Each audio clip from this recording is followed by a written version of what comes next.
The honourable member for Richmond on a new question. Mr. Speaker, the Nova Scotia Legal Aid Program provides legal representation to low-income Nova Scotians, primarily in the areas of family and criminal law. Those who access legal aid do so because they cannot afford a private lawyer. While the demand for legal aid continues to increase, this government responds with further cuts. Last year, the Minister of Justice cut $553,000 from the legal aid budget. This year, the cut has been $184,000 for a two-year reduction of legal aid budget by the NDP government of $737,000. My question is, will the Minister of Justice explain to Nova Scotians why he's again cutting funding to the legal aid program? The Honourable Minister of Justice. Thank you, Mr. Speaker.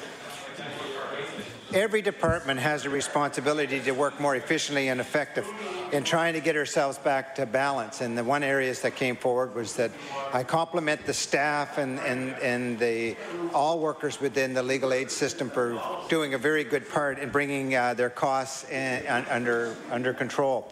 I also had recent discussions with my federal counterparts to look at ways of where there should be a more progressive funding from the federal formula in regards to legal aid. And so we're looking at all avenues in which to be able to fund our initiatives.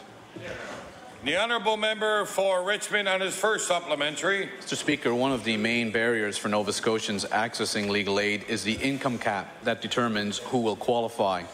This is a long-standing issue in this province. In fact, it was raised on November 18, 2008 by the MLA for Fairview, now the Minister of Finance, while in opposition, where he said, quote, "Because legal aid rates, for example, the qualifying income for legal aid is so low now that essentially anybody who's working doesn't qualify for legal aid. Even if you're working full-time at minimum wage, you would still earn too much to qualify for legal aid.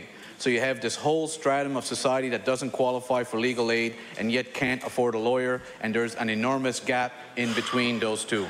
Mr. Speaker, since the Minister of Finance increased 1,400 user fees last year to reflect the cost of living increases, will the Minister of Justice explain why after 3 long years the NDP government has not increased the income cap to access legal aid?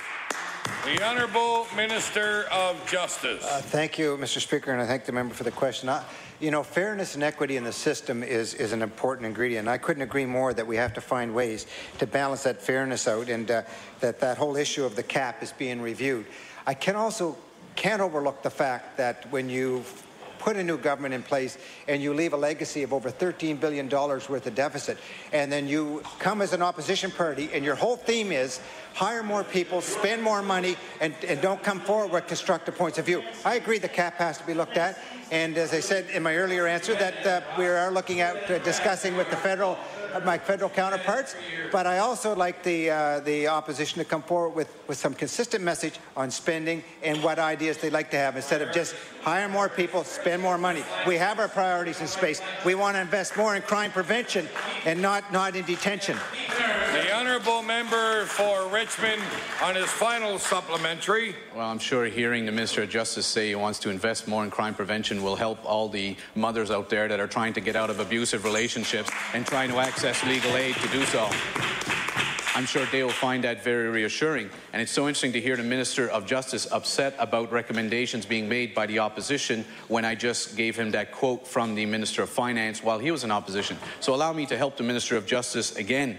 The member for Cole Harbour, who is now the Premier, was concerned about legal aid when he was in opposition. In fact, on March 20, 2007, he said, quote, "There also needs to be additional money in legal aid services to allow people who are unable to afford the services of a lawyer to get access to those services as well, because the system really functions much more efficiently when the people who are caught up in the system have fair access to those resources." So while in opposition, the Premier thought that access to legal aid was an important issue. My question to the Minister of Justice, why now, 3 years in their mandate, is access to legal aid no longer a priority?